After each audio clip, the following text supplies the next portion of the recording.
Hey, hello. This is a recap for day five. This is actually the final day for our scheduled missionary activity.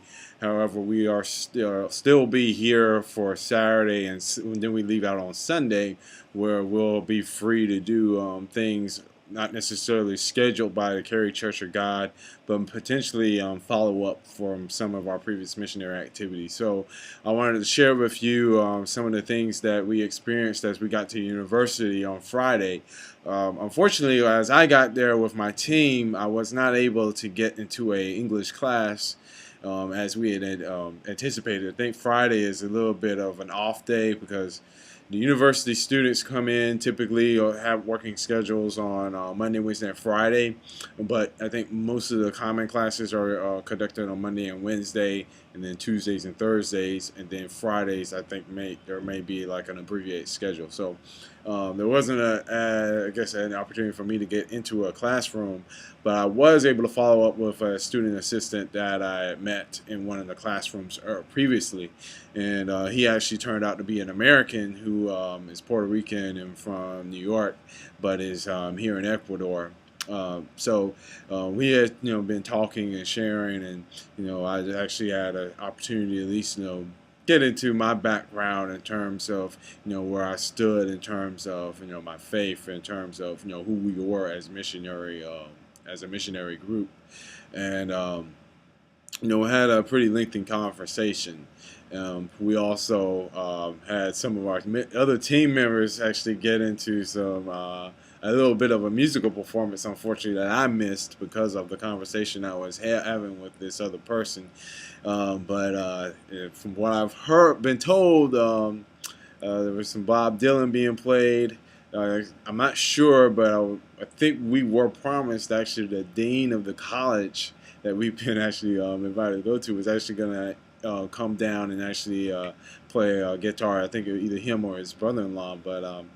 But we had a great time, and just to wrap up our day at least, or our week rather, there on the campus of Guayaquil. So that was the university, and it's been a blessing because again I can't stress enough just how awesome God works in terms of the doors that have been opened up and on the university for this year, where it was a struggle for us to get on campus, and the relationships that have been established with Campus Crusade and a lot of the student members, those being Ecuadorian, excuse me, and the and a shout out I want to give to the Chicago group, or at least the Illinois group, that came down and was here in Guayaquil for most of this week.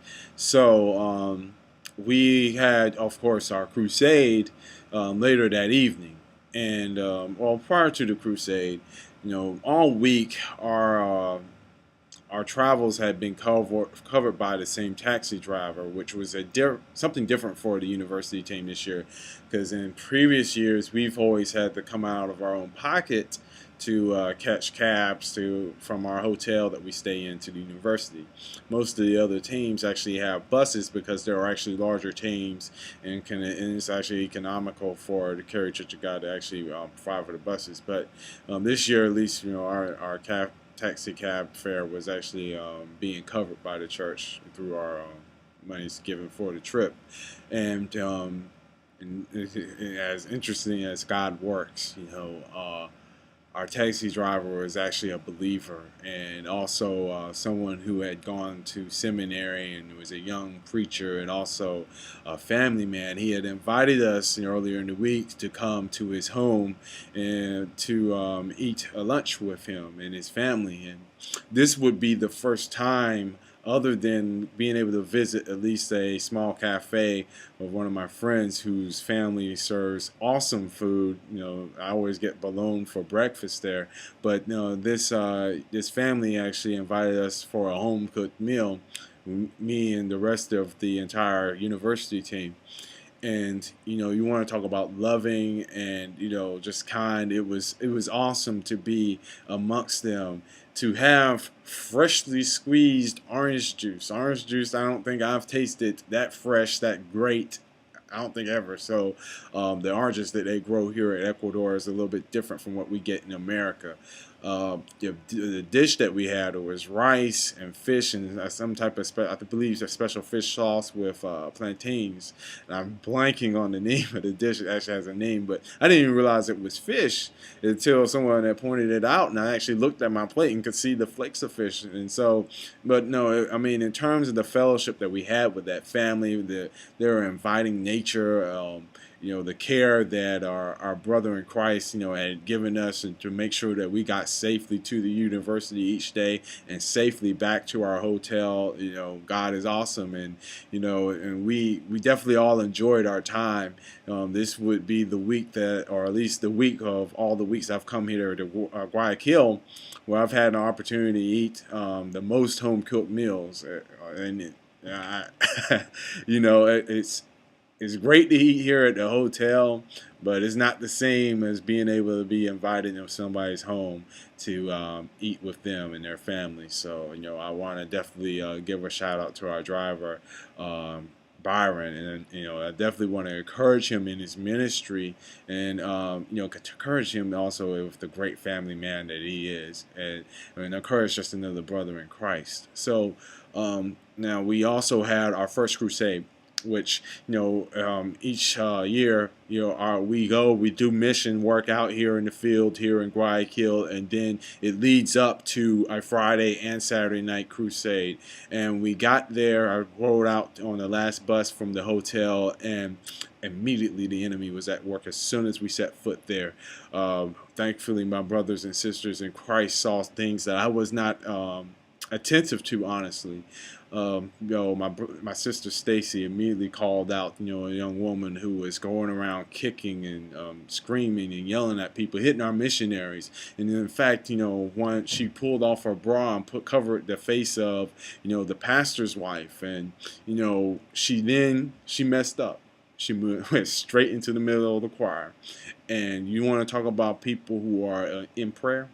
I mean, as soon as she got there in that middle of the choir, they song music started playing, and it had an impact to her. And our missionaries got together, and we started praying over for spirit of for healing over this tormented soul. And and from there on out, it reminded me how much I needed to be a little bit more mindful, because I had missed that, and she had walked right past behind me, and I was more concerned about trying to find a place to get a bottle of water.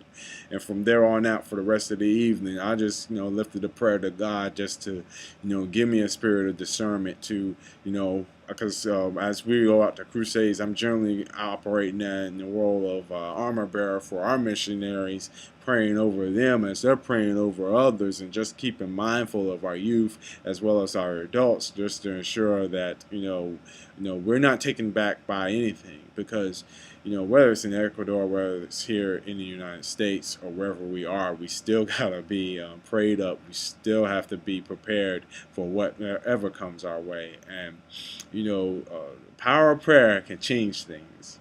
And we saw it there at the crusade.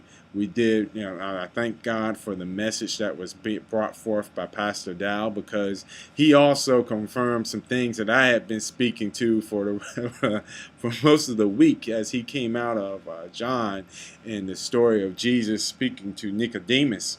And the tie-in for Pastor Dow and his message was to really distinguish the notion of being religious versus having a relationship with Christ, and how your religious acts will not save you.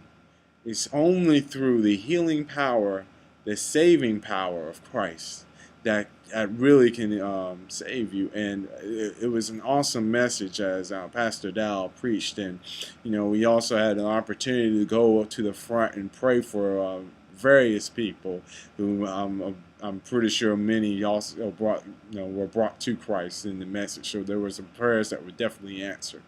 And so that closed out at least our day 5 for our time here in Ecuador. So I'm actually getting ready right now to head on to our second crusade, so I'll actually try to give a recap of today later on. But as we go out to this location for our second night for the crusade, please be in prayer because we don't know what may be out there, in terms of demonic forces, in terms of people seeking healing, in terms of just our own need for attentiveness, in the sense of the environment that we're in, and the people that we're around, because you know we've always got to keep our eyes open in terms of what the spirit may be trying to draw us to be more attentive to, especially when we're in situations like these. So please be in prayer for us. I can't say that enough. All right, so let me close this out by saying, Sola Dia, and may God be the glory.